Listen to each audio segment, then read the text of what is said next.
நீ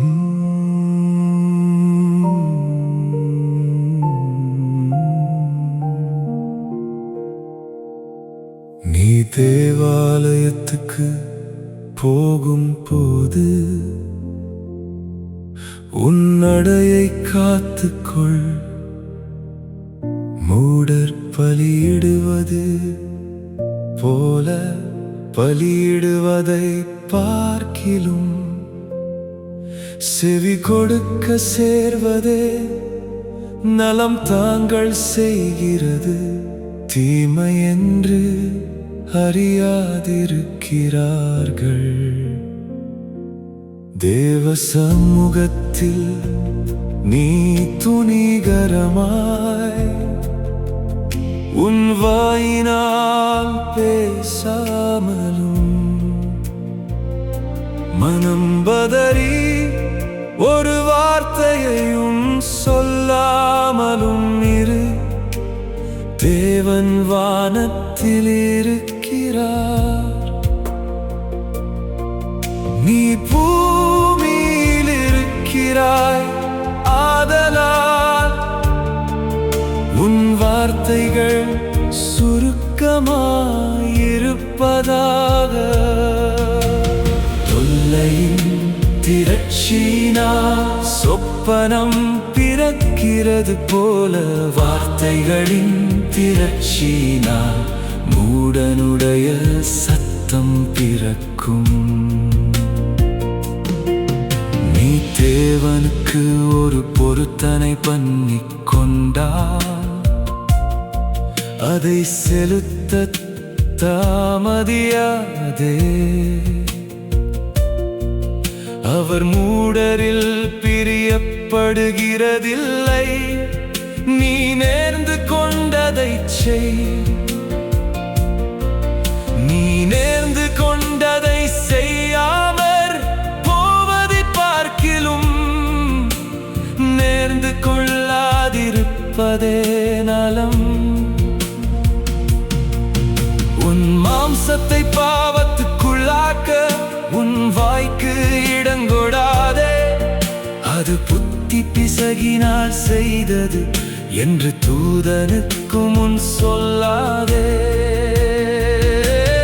தேவன் உன் வார்த்தைகளினாலே கோபங்கொண்டு உன் கைகளின் கிரியையை அழிப்பானே. அநேக சொப்பனங்கள் மாயையாயிருப்பது போல அநேக வார்த்தைகளும் வியர்த்தமாயிருக்கும். ஆகையால் நீ தேவனுக்கு பயந்திரு. ஒரு தேசத்தில் ஏழைகள் ஒடுக்கப்படுகிறதையும் நியாயமும் நீதியும் புரட்டப்படுகிறதையும் நீ காண்பாயானால் அதை குறித்து ஆச்சரியப்படாதே. உயர்ந்தவன் மேல் உயர்ந்தவன் காவலாளியாயிருக்கிறான். அவர்கள் மேல் உயர்ந்தவரும் ஒருவருண்டு. பூமியில் விளையும் பலன் யாவருக்கும் உரியது. ராஜாவும் வயலின் பலனால் ஆதரிக்கப்படுகிறான். பணப்பிரியன் பணத்தினால் திருப்தி அடைவதில்லை. செல்வப்பிரியன் செல்வ பெருக்கினால் திருப்தி அடைவதில்லை. இதுவும் மாயையே.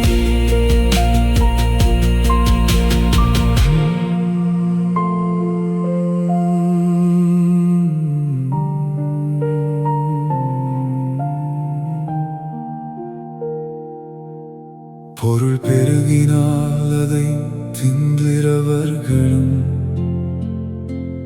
பெருகுகிறார்கள். அதை உடையவர்கள் தங்கள் கண்களினால் அதை காண்பதேயன்றி அவர்களுக்கு பிரயோஜனம் என்ன? வேலை செய்கிறவன் கொஞ்சமாய் புசித்தாலும் அதிகமாய் புசித்தாலும் அவன் நித்திரை இன்பமாயிருக்கும். செல்வனுடைய பெருக்கோ அவனை தூங்க ஒட்டாது.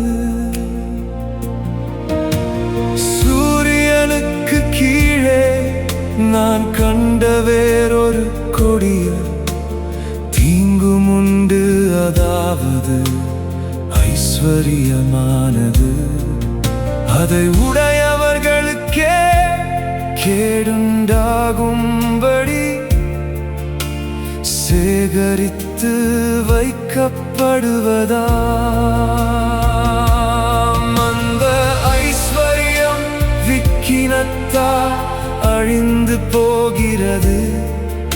அவன் ஒரு புத்திரனை பெறுகிறான், அவன் வாயில் யாதொன்றும் இல்லை. தன் தாயின் கற்பத்திலிருந்து நிர்வாணியாய் வந்தான், வந்தது போலவே நிர்வாணியாய் திரும்பி போவான். அவன் தன் பிரயாசத்தினால் உண்டான பலனொன்றையும் தன் கையிலே எடுத்து கொண்டு போவதில்லை. அவன் வந்த பிரகாரமே போகிறான், இதுவும் கொடுமையான தீங்கு. அவன் காற்றுக்கு பிரயாசப்பட்டதினால் அவனுக்கு லாபம் என்ன? அவன் தன் நாட்களிலெல்லாம் இருளிலே புசித்து மிகவும் சலித்து நோயும் துன்பமும் அடைகிறான்.